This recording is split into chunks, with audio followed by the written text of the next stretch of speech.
Jadi oleh Nabi, orang-orang yang senang belajar, orang-orang yang telah tahu pengetahuan, dan orang-orang yang mengajarkan pengetahuan, itu oleh Nabi diistimewakan dibandingkan dengan kalangan-kalangan biasa. Jadi kalau Anda masuk satu di antara tiga ini, atau nanti ada golongan yang keempat, menjadi bagian dari ini, maka berbahagialah karena Anda termasuk golongan yang dipuji dan diistimewakan oleh Nabi SAW.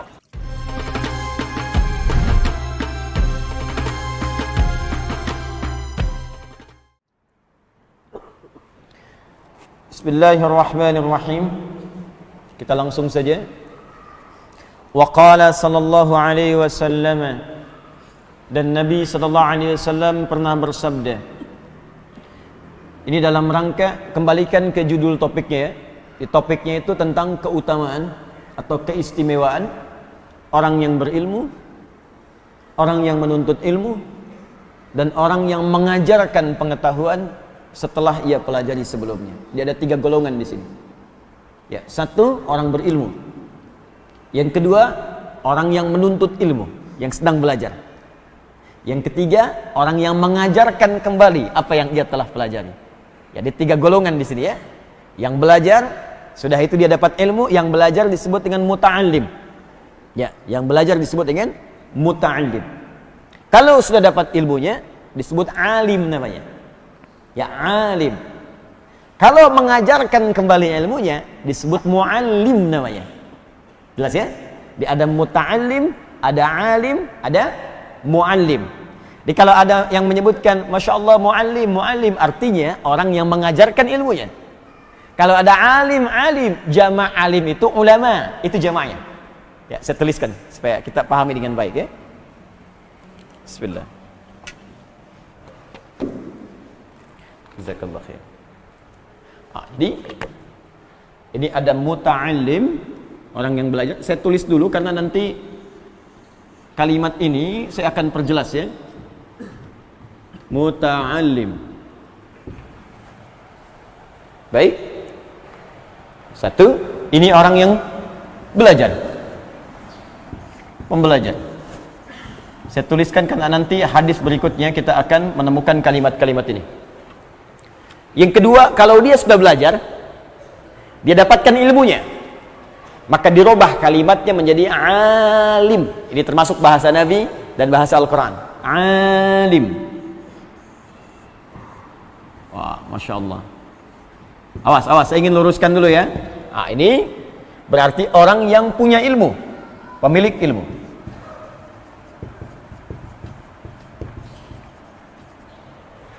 Awas. Dia alim banget, alim. Ya, alim yang dimaksudkan itu bukan rajin ibadah. Karena ada orang menyebut orang rajin tahajud, gitu kan? Orang rajin puasa, rajin baca Al-Quran, terus disebut dia orangnya alim, gitu kan? Nah, alim di sini, kalau dalam pengertian bahasa Arab, bukan itu yang dimaksudkan. Jadi awalnya yang dimaksudkan bukan orang yang senang ibadah, bukan. Alim di sini orang yang punya pengetahuan. Jelas, yang pengetahuan ini boleh jadi kemudian dipakai dalam ibadahnya. Di sholat, tahu ilmunya, cara sholat yang benar. Ya, takbir, dia tahu apakah mengangkat kemudian setinggi bahunya sejajar hadwaman kibaihi, ataukah sejajar dengan daun telinganya. Bahkan dia gali hadisnya. Oh, yang ini dari Abu Hurairah, dari Khalid bin Rafi Az-Zuraiqi, diriwayatkan oleh Al-Bukhari, diriwayatkan oleh Imam Muslim. Yang ini dari Imam An-Nasai, nomor hadis 1101. Ya, dicari sama dia tuh.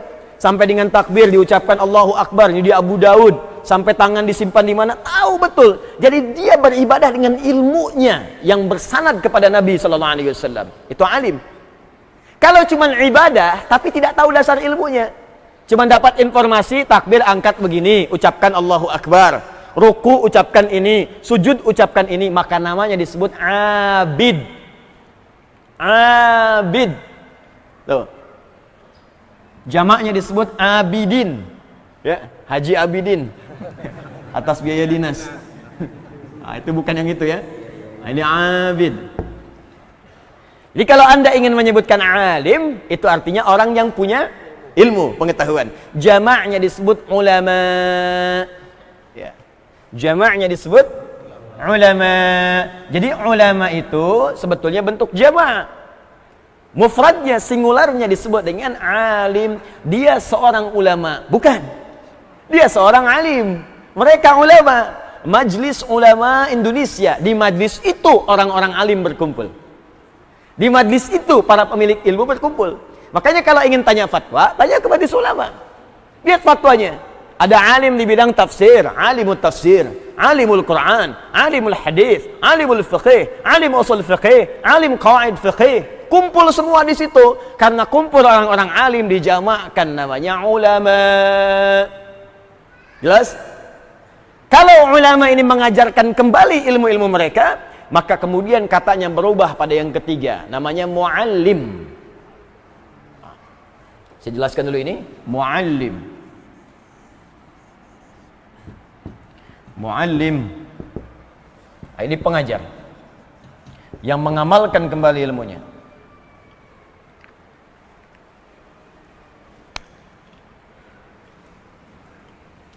Jadi di bab ini Syekh Hasim ingin menampilkan tentang pujian-pujian Nabi sallallahu alaihi wasallam, tentang keistimewaan khususnya 3 golongan ini.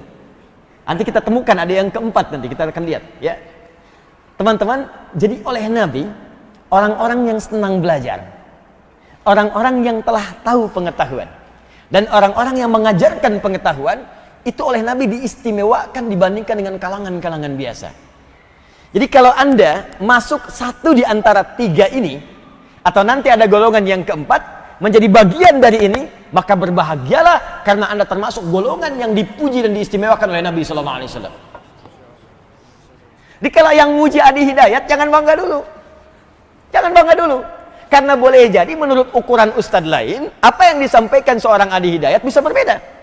Tapi kalau yang memuji Nabi, seorang manusia mulia, yang bahkan langsung dipuji oleh Allah, wa innaka la'ala khuluqin azim, engkau akhlakmu begitu mulia, ibadahnya luar biasa sampai disebut Ahmad oleh Nabi Isa, min ba'di ismuhu Ahmad, Quran surah 61 ayat yang ke-6.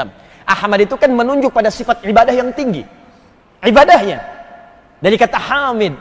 Jadi kalau disebutkan hamid artinya yang rajin di satu aspek ibadah. Misal, maaf ya, ada orang rajin tahajud tapi untuk puasa sunnah belum konsisten, itu hamid. Tapi kalau orang rajin puasanya, rajin tahajudnya, rajin baca Al-Qur'annya, rajin sedekahnya, maka dirubah jadi bentuk superlatif, sighah mubalaghah. Ya, bentuk mubalaghah, af'al tafdhil, untuk menunjuk keutamaan. Dari hamid jadi Ahmad. Ahmad. Ahmad. Kalau ingin menunjuk pada aspek sosialnya, ya, maaf, rajin berbagi, jujur, sabar, tawadhu, rendah hati, ya, maka kalimatnya kalau di satu aspek saja disebut Mahmud namanya. Mahmud. Orangnya jujur tapi kurang sabaran. Jujur iya, sabar enggak, ya.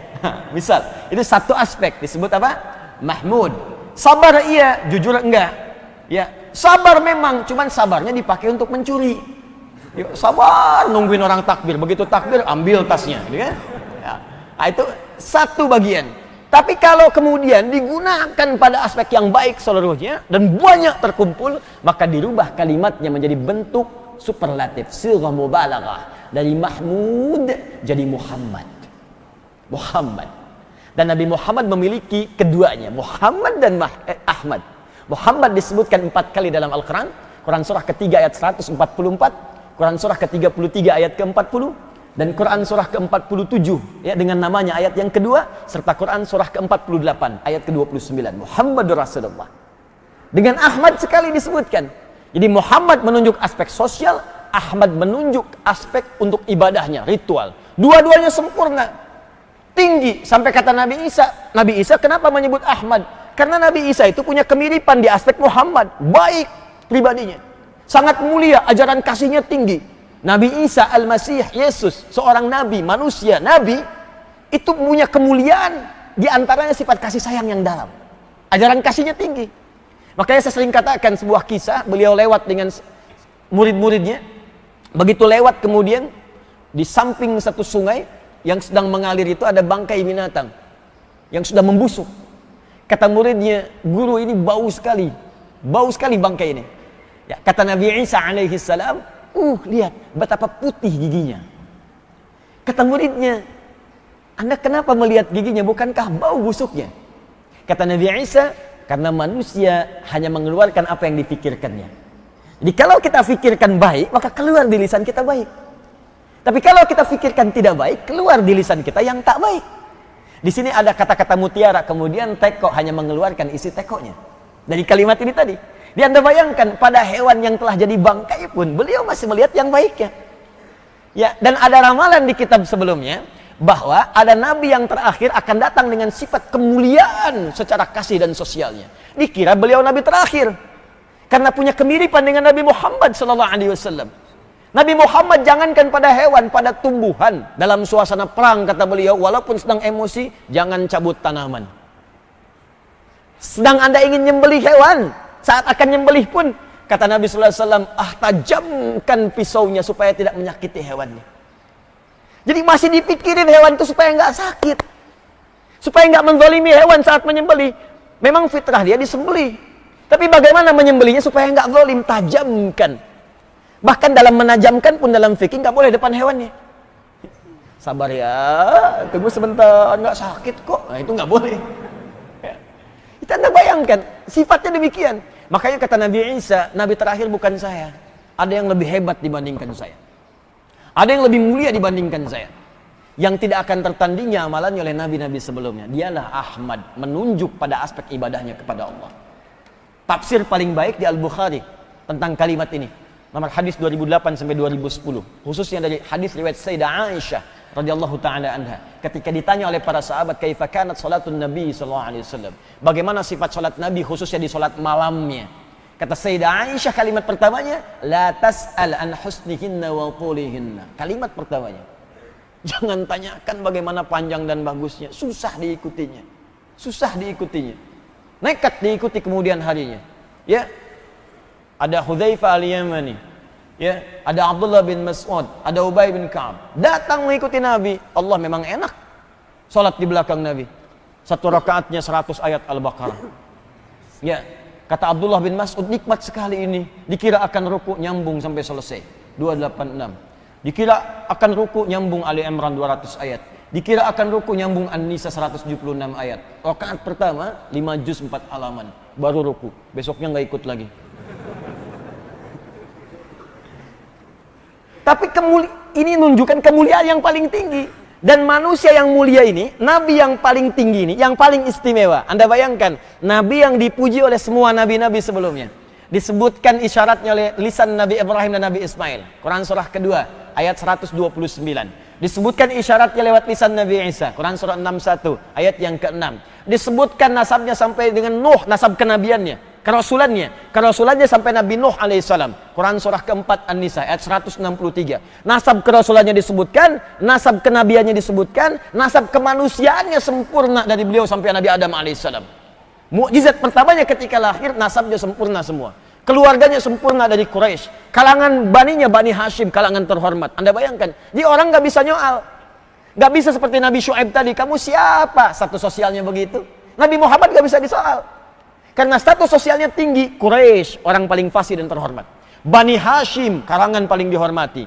Nasab nyampe ke Nabi Adam secara manusia. Muhammad bin Abdullah, bin Abdul Muttalib, bin Hashim, bin Abdul Manaf, bin Qusay, bin Murrah, bin Kilab, bin Ka'ab, bin Ghalib, bin Fihir, bin Malik, bin Nadar, bin Kinana, bin Khuzaimah, bin Mudrika, bin Ilyas, bin Nizar, bin Mudar, bin Ma'ad, bin Adnan, bin Addi, bin Adri, bin Muqawwam, bin Nahur, bin Tarikh, bin Ya'rub, bin Yasjub, bin Nabit, bin Ismail alaihissalam, bin Ibrahim alaihissalam, bin Azar atau bin Nahur, bin Abir, bin Kinan, bin Arfakhshad, bin Sam, bin Nuh alaihissalam, bin Mihlail, Matushala, bin Kinan, bin Anwas, bin Tis, bin Adam alaihissalam. Nasab Rasulnya sempurna. Inna auhayna ilaika kama auhayna ila Nuhin wan nabiyyina min ba'di. Quran surah 4 ayat 163. Di kerasulannya sempurna, kemanusiaannya sempurna, keluarganya sempurna, kabilahnya sempurna, akhlaknya sempurna, ibadahnya sempurna. Dan manusia yang sempurna ini dengan izin Allah Subhanahu wa taala bahkan dijamin surga sebelum wafatnya. Turun satu surah. Ketika turun Nabi tersenyum. Ditanya oleh sahabat, "Lima tabassamta ya Rasulullah?" Kata beliau, barusan turun, "Bismillahirrahmanirrahim. Inna a'tainakal kautsar. Fashalli li rabbika wanhar. Inna syani'aka huwal abtar." Sungguh kami telah siapkan untukmu kenikmatan yang paling banyak di surga. Saking banyaknya, kata Allah, kami akan berikan sampai engkau puas. Wala saufa yu'tika rabbuka fatarda. Padahal kaidah nikmat itu kalau diberikan gak ada yang puas. Nikmat itu begitu. Kalau diberikan nikmat gak ada yang pernah puas. Contoh, Anda kalau sudah dapat sepeda, pengen apa? Berarti gak puas dengan sepeda, pengen motor. Kalau sudah punya motor, pengen apa? Mobil. Anda pakai motor, lihat orang bawa mobil, pengen mobil. Kalau sudah punya mobil, pengen apa? Oh, pesawat. Simpan di mana? Nikmat tuh begitu. Nikmat tuh kalau sudah dapat pengen lagi. Sudah umroh pengen haji. Sudah haji pengen haji lagi. Ya, sudah nikah ya pengen punya anak. Yang ini Bu, yang ini Bu. Ya, kalau suami Ibu ada jajaran ini berarti ini nih. Ya selalu begitu, naik. Tapi di surga, ya, begitu kita pengen anggur, ada anggur. Pisang, ada pisang. Minuman ini datang semuanya. Kata Allah kepada Nabi Muhammad, khusus untukmu, wala saufa yu'tika, untukmu saja. Wala saufa yu'tika rabbuka fatarda. Aku akan berikan kepadamu limpahan nikmat sampai kamu berkata, saya puas ya Allah. Saya ridha. Manusia yang paling sempurna. Dan beliau yang sempurna ini dengan izin Allah, dari kenabiannya, kemanusiaannya, sifatnya, jaminan surganya, memuji kalangan tertentu. Ini yang mau saya sampaikan. Jadi kalau Anda dipuji oleh orang biasa, ya jangan lu bahagialah. Tapi kalau yang memuji adalah orang yang telah dipuji Allah dengan segala kemuliaannya, di situ patut kita kejar. Apa objek yang menjadi pujian oleh beliau itu? Karena kalau beliau sudah memuji, artinya amalan itu disukai oleh Allah Subhanahu wa taala. Baik, di antara amalan itu, waqala sallallahu alaihi wasallam, dibocorkanlah oleh Syekh Muhammad Hashim bin Asy'ari di kitab ini. Apa amalannya? Baik, kalimat nabinya, baik, waqala sallallahu alaihi wasallam, dan Nabi sallallahu alaihi wasallam pernah bersabda, ughdu aliman. Di riwayat lain, kun alima au muta'allima. Awas, au mustami'a au muhibba. Fala takunil khamisa fatahlak. Fokus. Kun alima, jadilah engkau orang berilmu. Au muta'allima, atau orang yang belajar pengetahuan. Fokus. Au mustami'a, kalau belum sempat belajar dengan baik, setidaknya fokus menyimak. Nanti kita terangkan. Au muhibba, kalau menyimak aja nggak sanggup, setidaknya cintai golongan-golongan ini. Jangan usil terhadap mereka. Jangan sewot dengan mereka. Jangan sinis dengan mereka. Jangan pasang status yang menyindir mereka. Hati-hati. Jangan bikin hoax tentang mereka. Awas. Wala takunil khamisa fatahlak. Dan jangan jadi yang kelima. Yang kelima itu kemungkinan besar akan celaka. Ya. Hadis ini ada dua jalur. Saya tadi sebelum subuh sudah cari di kitabnya. Jalurnya supaya nanti tidak disebut asal bunyi gitu kan. Nah, ini ada dua jalur. Jalur pertama di kitab Mu'jam As-Shaghir At-Tabrani juz yang kedua halaman 63. Kemudian Al-Baihaqi dalam kitab Syu'abul Iman juz ketiga halaman 265. Ya, jalurnya dari Abi Bakrah, dari bapaknya dari Nabi sallallahu alaihi wasallam. Ini yang disebutkan di hadis tadi di kitab Adabul Alim Muta'allim. Jadi Syekh Hashim bin Asy'ari ngambilnya dari sini. Ya. Kalau ingin cek juga yang ini, ada kalau dalam bentuk satu kitab karangan Ibnu Abdul Bar. Ya, Al-Jami fi Bayanil Ilmi wa Fadlih. Nomor 117. Ya, nomor 117. Saya sudah cek dengan sanadnya. Ya, dengan sanadnya. Saya bacakan sanadnya. Bab qauluhu sallallahu alaihi wasallam, kalau pakai mubtada kemudian dia khabar, dibuka lagi dengan mubtada, maka kita baca bab qauluhu. Ya, hadza babun qauluhu sallallahu alaihi wasallam. Tapi kalau kita baca mudhaf ilaih, bab qaulihi sallallahu alaihi wasallam, al-alim wal muta'allim syarikani. Ya, bab alim menerangkan tentang orang berilmu dan orang yang punya ilmu, keduanya satu partner bersamaan. Bab tentang al-alim wal muta'allim syarikani. Bunyi hadis lengkapnya di halaman ke-14. Yang paling bawah itu, nyambung ke halaman 15 paling atas di kitabnya, di kitab Syekh Hashim yang ini. Ya. Al-alimu wal muta'allimu ya kahadhihi min hadhihi wa jama'a bainal musabbahati wallati taliha syarikani fil ajri. Ya, wala khaira fin nasi ba'dahu. Ya, coba lihat bukunya. Saya sudah hafalin itu kitabnya. Ya, cuman kadang-kadang saya bawa untuk menunjukkan. Kadang orang suka tanya ini karangan sendiri apa ada di kitab gitu. Anda cek aja kitabnya, kalau saya salah Anda betulkan di situ. Ya, halaman 14 paling bawah. Wa qala sallallahu alaihi wasallam, Dan Nabi sallallahu alaihi wasallam pernah bersabda, al-alimu wal muta'allim, orang yang punya ilmu dengan yang belajar pengetahuan itu kahadhihi min hadhihi, keutamaannya bergandengan seperti telunjuk ya dengan yang menyertainya, jari tengah. Dari mana tahu telunjuk? Disebutkan wajah ma bainal musabbahati wallati taliha, dan dikumpulkan contohnya antara ini telunjuk ya dengan kemudian jari tengahnya dempet seperti ini. Nanti saya terangkan maknanya ya. Kemudian setelah itu yang paling menarik, syarikani fil ajri, keduanya akan berpartner mendapatkan pahala. Maksudnya apa? Ya nggak mungkin ada alim bisa mengajar kalau nggak ada muridnya. Nggak mungkin ada murid kalau nggak ada gurunya. Jadi jadi guru itu jangan sombong juga, kalau nggak ada murid nggak bisa jadi guru.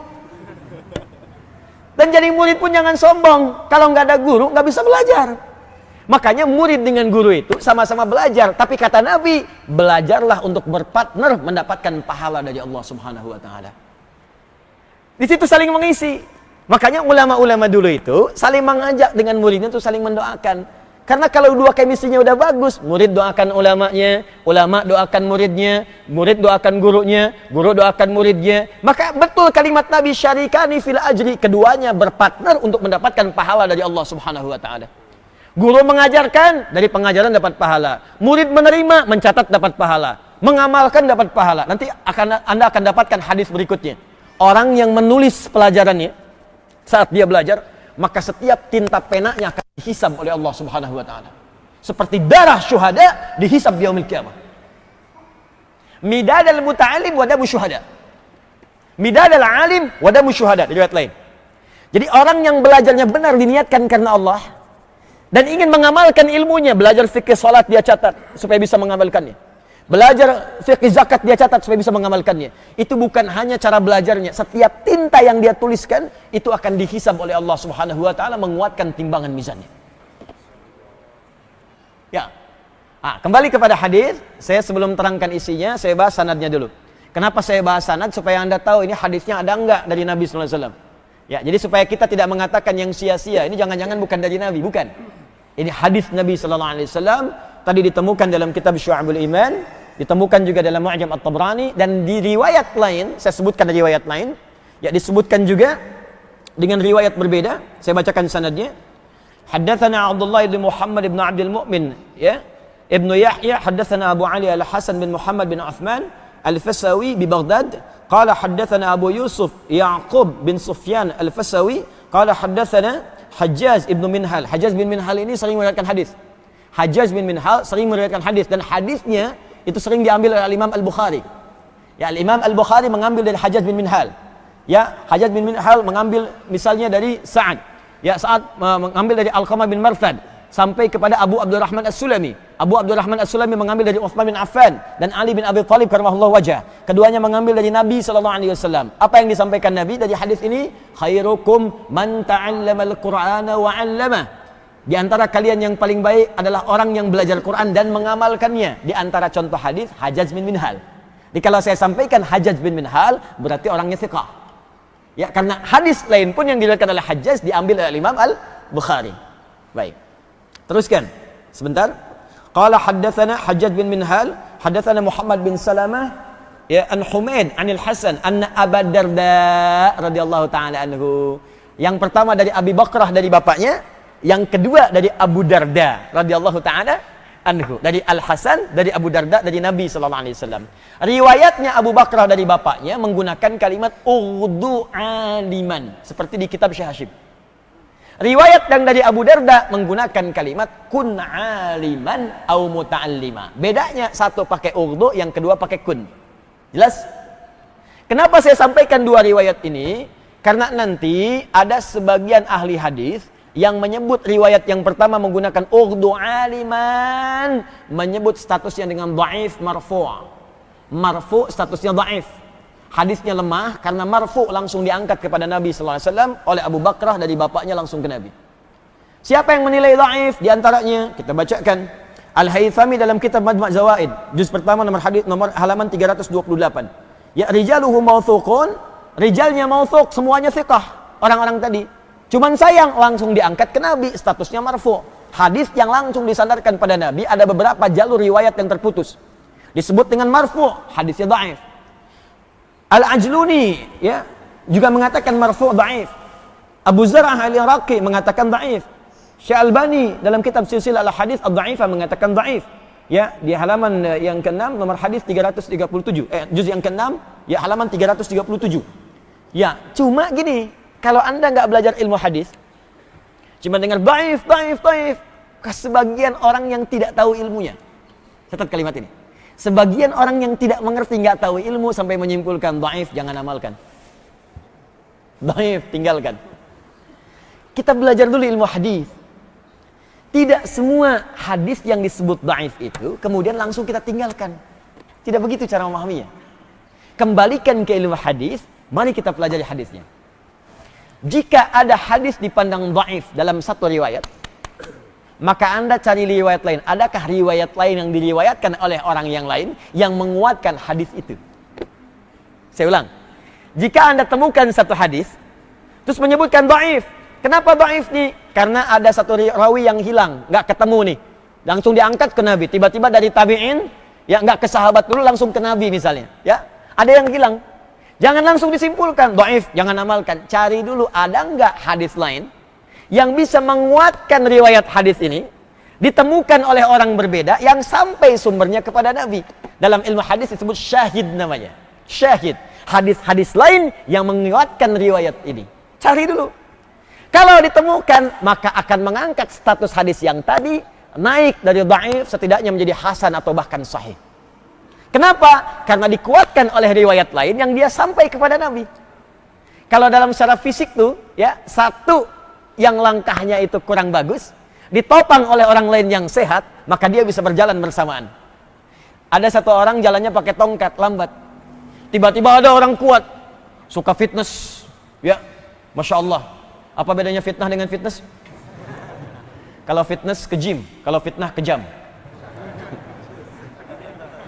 Ada orang badannya besar, suka fitness, ya kan? Kemudian kuat badannya, itu orangnya sehat. Dalam bahasa Arab sehat disebut sahih. Nah, sahih itu sehat. Sahih itu sehat. Ya, sahih sehat. Kalau lemah badan, lemah, kaki lemah disebut dhaif. Ya, dhaif. Yang satu pakai tongkat, yang sehat datang. Mau kemana Pak? Mau ke sana. Berapa lama lagi jaraknya? 1 kilo. Kelamaan Pak jalannya, nggak akan nyampe. Bapak mau ngapain? Ku ta'lim Ustaz Adi. Jalan pakai tongkat, jarak masih 1 kilo, gitu kan? Ya, kelamaan. Kapan dimulai taklim Pak? Jam 5. Wah Pak, sekarang ada udah jam 5 kurang 5. Bapak nyampe sana udah bubar. Saya gendong aja. Gendong, jalan. Kecepatan meningkat.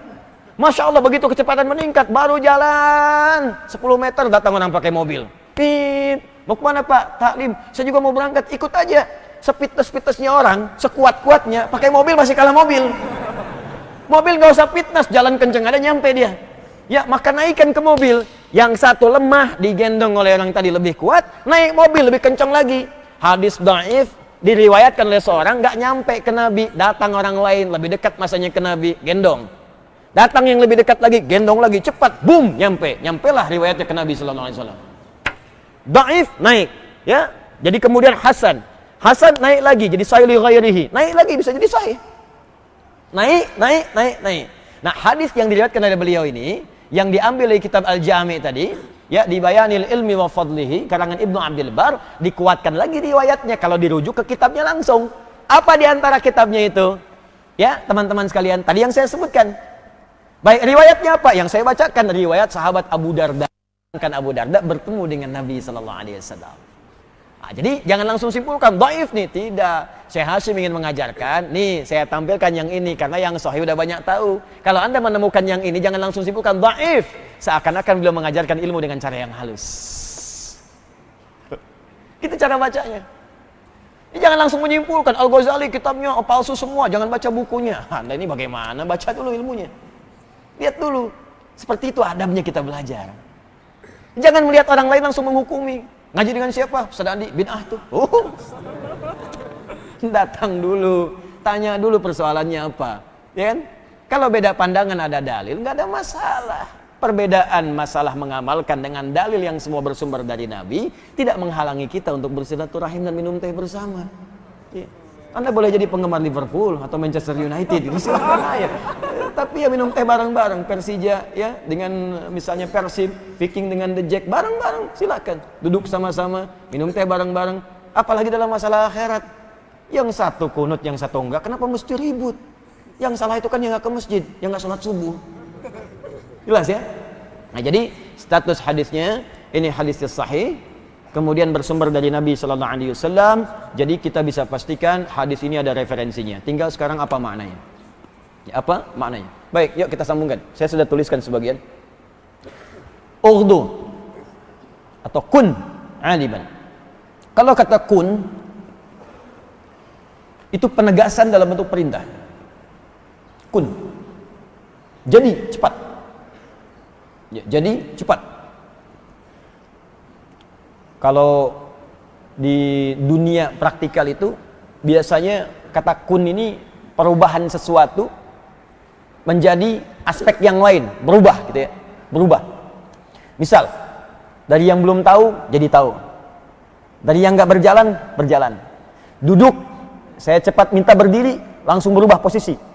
Ya, kun waqifan, kun qa'iman, cepat berdiri. Dari duduk langsung berdiri. Yang berdiri saya minta duduk, kun jalisan, duduk. Kun qu'udan, qa'idan, duduk. Jadi biasanya kata kun ini kata perintah untuk menunjukkan suatu perubahan. Ya, yang berubah dari aspek yang satu ke aspek yang lain. Jadi ketika Nabi mengatakan kun aliman. Ya, kalau cara memahaminya, kun aliman. Hei, jadilah orang berilmu. Maksudnya apa? Anda kalau belum tahu sesuatu, cepat belajar supaya tahu. Rubah diri kita. Mau sampai kapan jadi orang jahil? Mau sampai kapan jadi orang nggak tahu? Mau sampai kapan Anda sholat nggak tahu ilmunya? Mau sampai kapan baca doa ruku nggak paham artinya? Mau sampai kapan sholat nggak paham yang dibacakan dalam sholatnya? Mau sampai kapan sujud nggak ngerti? Mau sampai kapan baca Al-Quran nggak paham isinya? Mau sampai kapan Anda umroh nggak ngerti tawafnya? Mau sampai kapan haji nggak ngerti wukufnya? Mau sampai kapan? Kun alima. Ayo cari ilmu, orang berilmu. Itu kalimat cepat dari Nabi. Mesti jadi ilmu, mesti punya ilmu. Bahkan kalimat-kalimatnya indah. Al-ilmu qabla al-amal. Sebelum beramal cari ilmu dulu. Bahkan dipetakan ilmunya. Seperti teman-teman mau jadi apa ke depan? Apakah karirnya di birokrat, di diplomasi, mau jadi ustadz, mau jadi insinyur? Bikin cita-cita dulu. Kalau perlu yang paling tinggi, dari situ kemudian petakan turunan ilmunya. Itu yang diajarkan para ulama kita. Makanya dibikin cita-citanya mau jadi apa nih? Oh ibu, dari sejak kecil bu, bahkan di Quran itu bu, dari sejak seorang ibu mengandung, itu orang tua haruslah berdiskusi anaknya mau diarahkan kemana. Dibuat cita-cita. Yaitu ada di Quran surah ketiga. Ya, ayat ke-35 sampai dengan 37. Idh qalat imra'atu Imran rabbi inni nadhartu laka ma fi batni muharrara fataqabbal minni.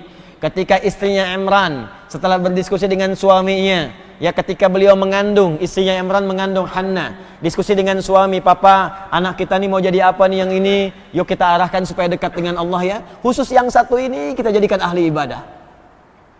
Khusus yang satu ini kita dekatkan dengan Allah. Kita harus punya tabungan akhirat, guna-mulanya di syafaat di akhirat dengan izin Allah. Maka Hanna berdoa dalam kandungan anaknya itu dikandung. Hanna berdoa istrinya Imran, Rabbi inni nadhartu laka ma fi batni muharrara fataqabbal minni. Ya Allah, saya bernazar, anak yang saya kandung yang ini saya akan bebaskan dari urusan dunia. Nggak akan saya jadikan ya Allah jadi pecinta dunia. Nggak akan saya jadikan ya Allah jadi ahli dunia. Saya pengen dia jadi ibadah untuk tabungan kami di akhirat nanti. Fataqabbal minni, tolong terima ya Allah nazar dan ikhtiar kami ini, tolong terima. Nah, itu dari sejak bahkan dalam kandungan sudah disiapkan Pak. Misal Bapak ingin siapkan anak saya ini insya Allah akan jadi ahli tafsir yang pertama. Yang kedua jadi ahli hadis, Masya Allah. Yang ketiga jadi ahli fiqih, lengkap. Anda ada masalah tanya, kakak ini apa ayatnya? Ini Pak, ayatnya begini, tafsirnya begini. Ade apa hadisnya? Qala Nabi sallallahu alaihi wasallam begini. Di kitab hadisnya ini. Bungsu, ya hukum fikihnya menurut 4 mazhab begini. Masya Allah, indah kehidupan keluarga. Kosong pengajian. Ada semua. Saya pengen siapkan anak saya, ingin jadi dokter yang hafal Quran. Spesialis mata, Masya Allah, tapi hafal Quran. Spesialis gigi, hafal Quran. Saya pengen siapkan birokrat yang hafal Quran. Masya Allah. Ada yang masuk STPDN sambil menghafal Quran. Ya, ada yang masuk kemudian militer sambil menghafal Quran. Polisi hafal Quran, tentara hafal Quran. Jadi pejabat, diplomat, hafal Quran, silahkan. Dulu kan diplomat kita jago-jago. Ya, kayak Agus Salim kan diplomat. Diplomat paling hebat, bahasanya banyak, ahli tafsir juga. Gitu. Ayo dong. Ya, berjenggot juga. Ya, selanjutnya di atas kepala. Ke peci dan beliau bangga. Beliau yang bawa diplomasi Indonesia sampai dengan ke Britania, sampai ke Inggris, sampai kemana-mana. Ya, dan luar biasa. Pangeran Diponegoro, Masya Allah, pakai sorban, pakai jubah, ya, dan pahlawan nasional. Pahlawan nasional, Anda bayangkan. Ada Imam Bonjol, Kiai Haji Ahmad Dahlan, Kiai Hashim dan sebagainya. Itu kan orang-orang hebat. Jadi silahkan teman-teman, berkarya seindah-indahnya, berkarya sebaik-baiknya. Tapi niatkan untuk ibadah. Dari kecil siapkan. Kun alima. Ketika Anda sudah punya cita-cita, siapkan ilmunya. Karena itu, Hannah tidak mencukupkan dengan berdoa. Anak saya pengen jadi ahli ibadah. Bagaimana caranya? Cari ilmunya. Maka dicari guru yang bisa mengajarkan dia supaya dekat dengan Allah. Dipilih Nabi Zakaria. Wa kafalaha Zakaria. Tempatkan di tempat yang mendekatkan dia dekat dengan Allah. Dibikin mihrab. Ya. Fataqabbalaha rabbuha biqabulin hasanin. Wa ambataha nabatan hasana. Wa kafalaha Zakaria. Kullama dakhala alaiha Zakaria al-mihrab. Gitu caranya. Jadi kalau Anda sekarang ingin dapatkan misalnya, anak saya pengen jadi dokter yang hafal Quran. Apa tingkat paling tingginya? Oh, dia masuk UI, masuk Undip. Oh, sekarang tapi kan baru lahir. Ya, baru lahir. Siapkan dulu. Oh, kalau lahir dari kecil bacakan Quran dulu. Beli speaker aktif, bacakan. Setiap 1 bulan 1 juz, 1 juz, 1 juz, 1 juz. 30 bulan 30 juz. Anak ini sudah mendengar 30 juz. Dan seorang bayi yang terlahir, fungsi pendengaran itu yang paling utama dibandingkan penglihatannya. Begitu 30 bulan sudah mendengar 30 juz, kata para pakar dia hanya membutuhkan 6 bulan untuk hafal 30 juz sempurna. 3 tahun hafal Al-Quran. Setelah selesai, mulai berikan pendidikan dini. Sekolahkan, cari KB yang bagus. KB yang mengajarkan dekat dengan Allah. KB yang mengajarkan nilai-nilai kebaikan. Ajarkan akhlaknya, motoriknya, naik ke TK. TK cari SD-nya yang bagus. Mengajarkan sholatnya. Kuatkan Qurannya lagi. Masuk pesantren atau masuk sekolah yang lain, dekatkan lagi. Cari yang mendekatkan ke kedokteran tadi. Baru masuk kampus. Jadi begitu masuk kampus, Quran sudah hafal. Fikih kedokterannya sudah paham. Jadi begitu jadi dokter, bukan cuma dokter fisik, tapi juga dokter yang bisa menenteramkan keadaan roh. Karena kebanyakan orang penyakitnya disebabkan karena keadaan rohnya yang gersang dibandingkan dengan fisiknya yang luka. Ya. Bahaya sakit roh itu. Iri hati itu sakit roh. Bukan sakit fisik. Dan gak ada obatnya di apotek. Nggak ada poli iri. Poli gigi ada, poli iri hati nggak ada. Ya, silakan cek. Poli dan ditemukan. Poli ria nggak akan ada. Ya, dok, kepala saya pusing. Yang pusing kan fisik. Sakit rasanya. Malam sulit tidur. Gejalanya apa, Pak? Itu gejalanya kalau teman saya beli kulkas baru, pusing saya. Dia bawa pakai mobil baru, pusing saya. Ya, itu nggak akan ditemukan. Tapi karena dokter ini hafal Quran, resepnya Quran surat sekian, ayat sekian. Hadis Nabi SAW, baca. Selesai. Penjelasan apoteknya Masjid Al-Azhar. Ustadznya Fulan, datang. Selesai. Ya, saya pernah tanya sama dokter mata, dok, apa ciri mata yang sehat? Kita punya kelas-kelas Quran untuk teman-teman dokter. Kata dokternya, Ustadz, kalau pandangannya jelas, awas, nggak pakai alat bantu, sempurna. Dari segi optik, pantulan bayangannya bagus, sempurna. Oh, saya bilang, saya banyak yang temukan begitu. Di masjid juga banyak. Cuman sayang ketika keluar dari masjid, dia nggak bisa bedakan mana sendal dia, mana sendal orang. Itu kenapa? Nah, itu urusannya berbeda. Makanya, kun aliman. Jadilah orang berilmu. Anda mau jadi karirnya apa silakan, passionnya apa silakan. Mau dagang, cari ilmu dagang dulu. Pengusaha, cari ilmu dulu. Diplomasi, birokrasi, cari ilmu dulu. Mau jadi ustadz, apalagi? Cari ilmu. Bahkan urusan mau belajar pun cari ilmu. Kun aliman, jadi orang berilmu. Jadi jangan sampai Anda mengerjakan sesuatu, nggak tahu ilmunya, itulah. Bahasa dasarnya demikian. Nah, kemudian redaksi yang kedua, ughdu aliman. Ughdu. Ghada yaghdu. Ghada, kalimat ghada itu tidak disebutkan kecuali menunjuk pada sesuatu yang paling awal. Paling duluan. Ya, hadis At-Tirmidzi nomor hadis 586. Man shallal ghadata fil jama'ati aw fil masjid. Siapa yang menunaikan salat ghadat. Ini hadis tentang salat syuruk. Ya, siapa yang menunaikan salat ghadat. Ghadat di sini subuh maksudnya. Siapa yang menunaikan salat subuh dengan berjamaah atau di masjid. Tsumma yaqudu yadhkurullah. Kemudian dia enggak langsung pulang. Duduk berzikir kepada Allah.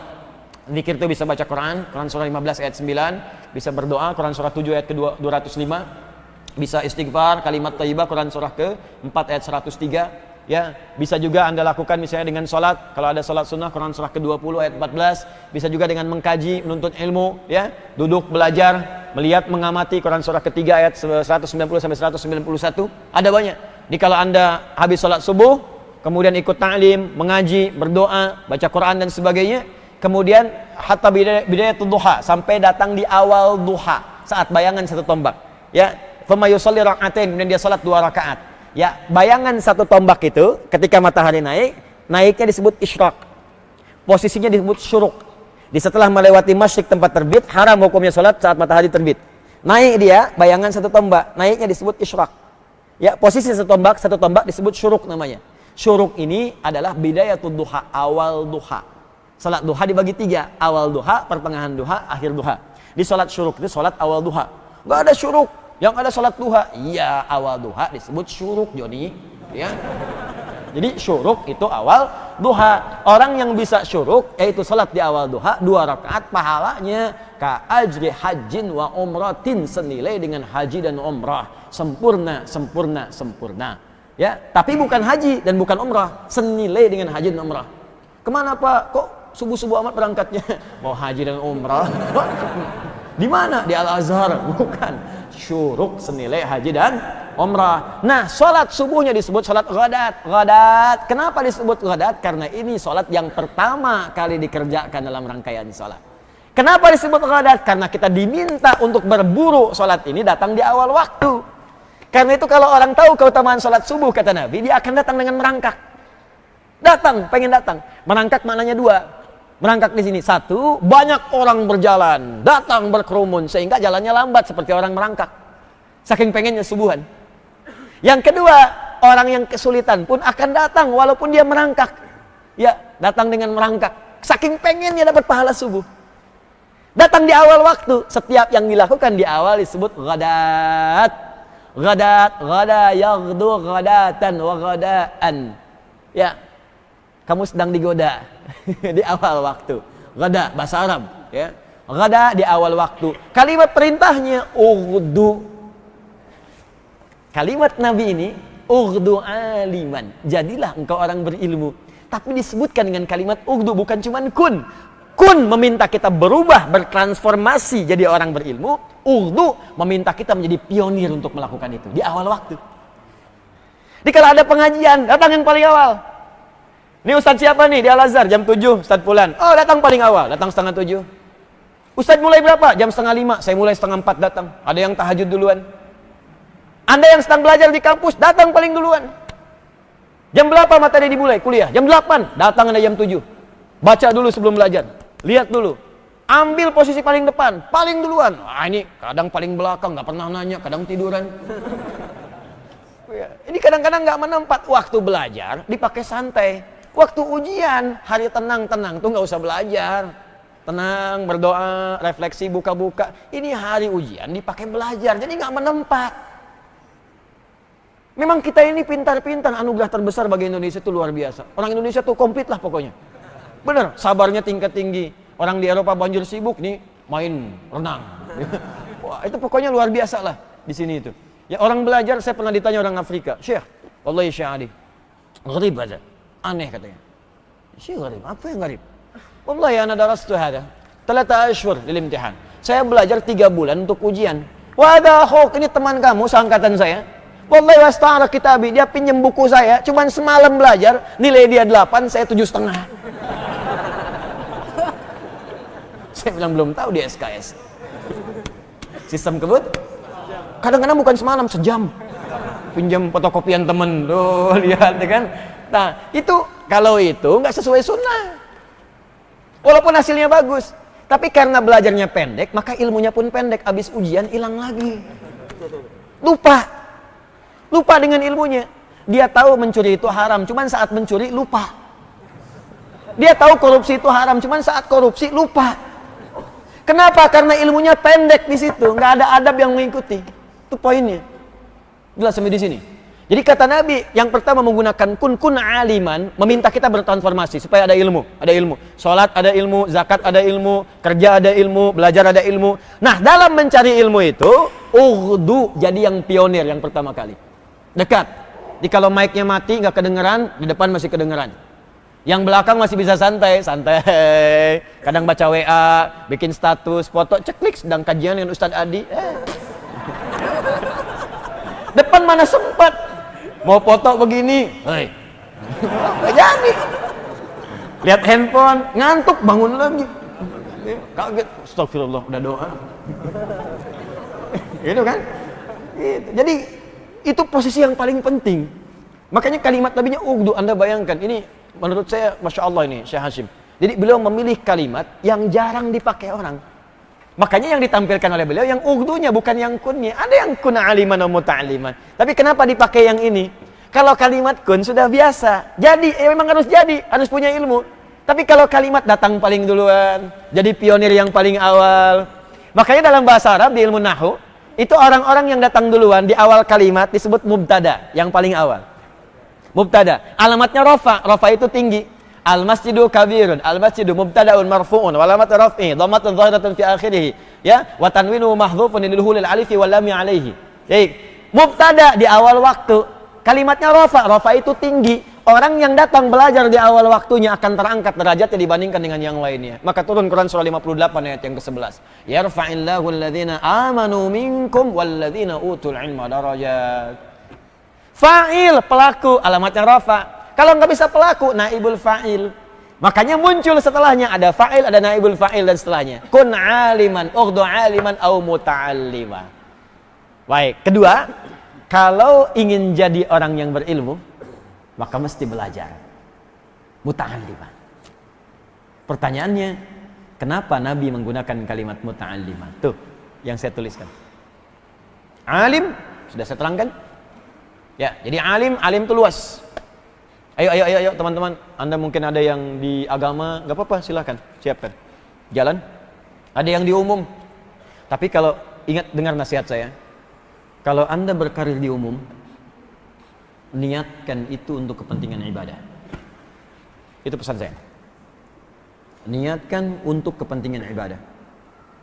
Anda sedang pendidikan, sedang belajar, atau Anda kemudian mengamalkan ilmu, ada yang di bidang arsitektur, ada yang insinyur, ada yang dokter, ya, ada yang di birokrat, ada yang di diplomasi. Niatkan untuk ibadah. Sebab ketika Anda niatkan untuk ibadah, maka semua apa yang Anda pelajari saat proses pendidikan itu dituliskan pahalanya. Satu poin itu. Yang kedua, jadi punya nilai akhirat. Yang kedua, ketika Anda lulus dan Anda akan beramal, Anda akan langsung mendapat bimbingan Allah supaya menunaikan tugas pekerjaan Anda sesuai dengan koridor dan hukum-hukum Allah. Anda akan dijaga dari perbuatan maksiat. Itu akan menjaga Anda. Jujur akan terus menjaga kita. Jadi maksiat itu dijaga, dijauhkan.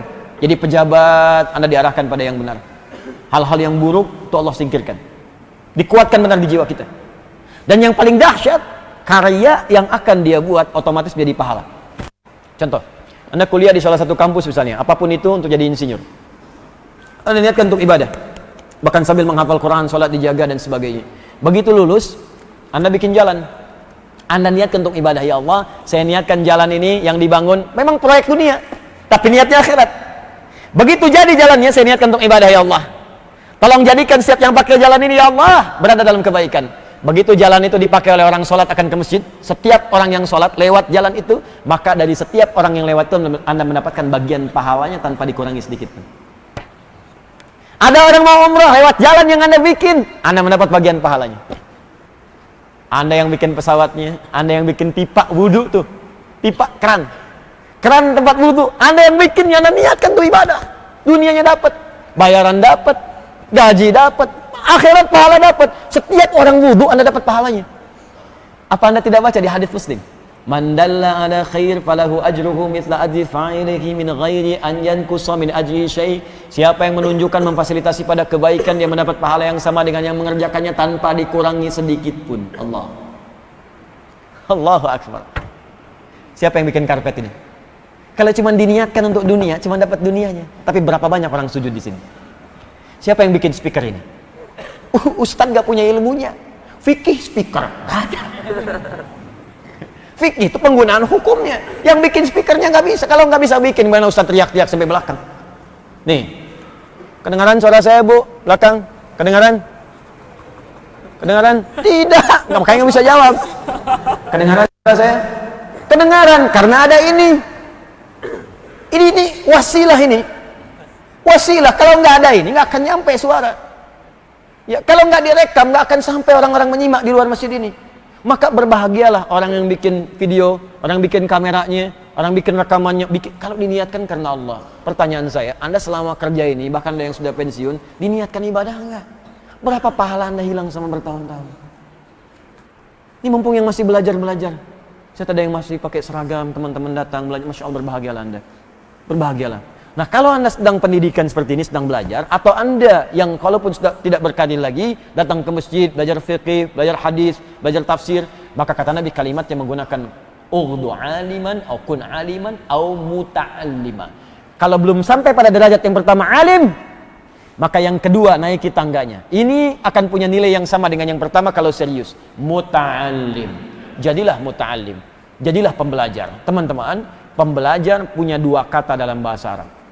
Satu, darisun, dari kata darasa yadrusu, darsan wa dirasatan fahuwa darisun.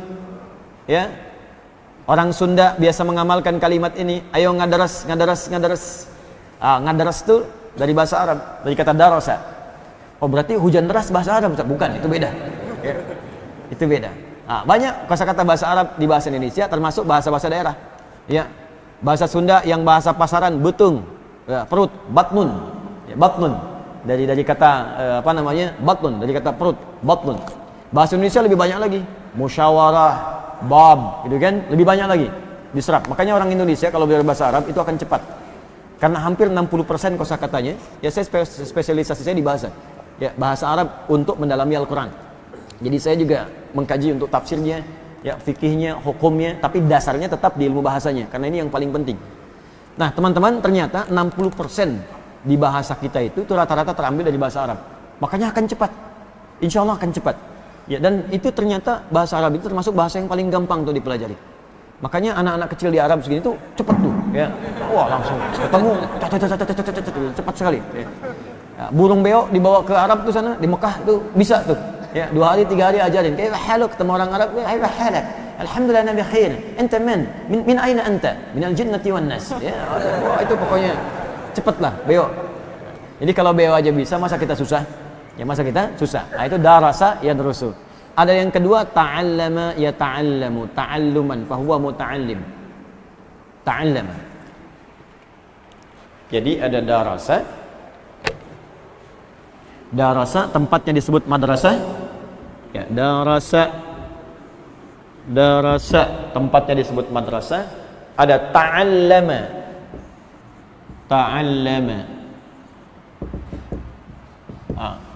Darasa orangnya daris, yang mengajarnya mudaris, tempatnya madrasah. Baik, yang ini ta'allama, orangnya muta'allim. Jadi asal katanya dari sini. Pertanyaannya, kenapa Nabi tidak mengatakan kun atau ughdu aliman au darisan, tapi Nabi mengatakan kun aliman au muta'allima? Terambil dari kata ta'allama. Kenapa kalimat ini yang digunakan, bukan kalimat yang ini? Apa rahasianya? Itu akan kita kaji di pertemuan berikutnya insyaallah. Masih ada 3 lagi, muta'allima au mustami'ah. Kenapa mustami'ah bukan sami'ah? Kenapa sami'na wa ata'na tapi di sini mustami'ah? Atau yang keempat, muhibbah. Ya, bagaimana ciri-ciri muhibbah itu? Wala takunil khamis. Kenapa bukan yang kelima tidak didapatkan? Dan kenapa di sini tidak disebutkan mu'allima? Alima, muta'allima, au mustami'a, au muhibba, wala takunil khamisa fatahlak. Dan apa yang dimaksud dengan khamisah setelah fatahlak ini? Bagaimana pendapat Al-Hasan? Bagaimana pendapat para ahli fiqih? Dengan pendapat-pendapat yang lainnya, nanti insya Allah kita akan sambungkan di pertemuan berikutnya. Saya coba cukupkan dulu supaya punya waktu untuk sholat syuruq. Ya, karena subuhnya sekarang lebih cepat, 4:06 sudah azan. Ya, maka syuruqnya pun itu naiklah sekitar 1 jam atau 1 jam setengah. Ya, dari apa yang sudah dilakukan dalam salat subuh, supaya ada waktu kita menunaikan salat syuruk dan persiapan nanti untuk duha pertengahan atau kajian berikutnya. Alhamdulillahi Rabbil Alamin, Ar-Rahmanir Rahim, Maliki Yawmiddin, Iyyaka na'budu wa iyyaka nasta'in, ihdinas siratal mustaqim, siratal ladzina an'amta 'alaihim ghairil maghdubi 'alaihim waladdallin. Allahumma shalli wa sallim wa barik ala rasulikal karim nabiyyikal amin sayyidina Muhammadin wa ala alihi wa sahbihi wa dhurriyyatihi ummati ila yaumiddin. Rabbana la tad'a lana fi maqamina hadha wa fi kulli maqamin dhanban illa ghafartah wa la hamman illa farajtah wa la daynan illa qadaytah wa la maridan illa shafaitah wa la 'asiran illa yassartah wa la hajatan min hawaij ad-dunya wal akhirati fiha laka ridha wa fiha lana as-salah illa qadaitaha ya arhamar rahimin. Ya Allah, jika ada pendosa di masjid ini atau di sekitaran masjid ini, maka mohon ya Allah dengan segala keikhlasannya ampuni segala dosa-dosanya. Jika ada orang ya Allah ahli maksiat di tempat ini, maka bimbing dia untuk bertobat sebelum dia wafat. Ya Allah, jika ada orang yang mendapati kesulitan di tempat ini, maka mohon ringankan dan hilangkan kesulitannya. Jika ada orang sakit di tempat ini ya Allah, atau kerabatnya, tetangganya, keluarganya, maka mohon sembuhkan dan angkat penyakitnya. Ya Allah, jika ada orang terlilit utang piutang di tempat ini, maka ringankan hidupnya, berikan rezeki untuk dapat melunasi utangnya. Allahumma ya arhamar rahimin, alimna ma yanfa'una, wafiqna bima ta'allamna, wafiqna li na'mala ma ta'allamna bih. Ya Allah, mohon bimbing kami untuk bisa mendapatkan pengetahuan. Ya Allah, bimbing kami untuk memahami apa yang kami pelajari, dan bimbing kami untuk mengamalkan apa yang telah kami pahami. Allahumma ja'alna min ahlil Qur'an, waj'alil Qur'ana ya Allah sahiban lana fid dunya wa syafi'an lana fil akhirah. Ya Allah, jadikan kami termasuk ahli Qur'an, jadikan Al-Qur'an teman kami di dunia, syafaat bagi kami di akhirat. Allahumma alhiqna bis salihin ma'al ladzina an'amta 'alaihim minal nabiyyin was-siddiqin wasyuhada'i was-salihin wa hasuna ulaika rafiqa, wa khasatan ma'a Rasulillah sallallahu alaihi wasallam. Ya Allah, kumpulkan kami bersama orang-orang baik, orang-orang yang Kau ridai, terutama kalangan para nabi, orang-orang saleh, para syuhada, orang-orang jujur di akhirat nanti, terkhusus dengan Rasulullah sallallahu alaihi wasallam. Wahidna wa la tufarriqna ya Allah, janibna min tafriqah. Ya Allah, satukan kami dalam satu saf yang baik, jauhkan dari perpecahan, dan berikan kami cinta-Mu ya arhamar rahimin. Allahumma rabbana atina fid dunya hasanah wa fil akhirati hasanah wa qina adzaban nar bi fadlika subhana rabbika rabbil izzati amma yasifun wa salamun alal mursalin subhanakallahumma wa bihamdika asyhadu an la ilaha illa anta astaghfiruka wa atubu ilaik wa akhiru da'wana alhamdulillahi rabbil alamin.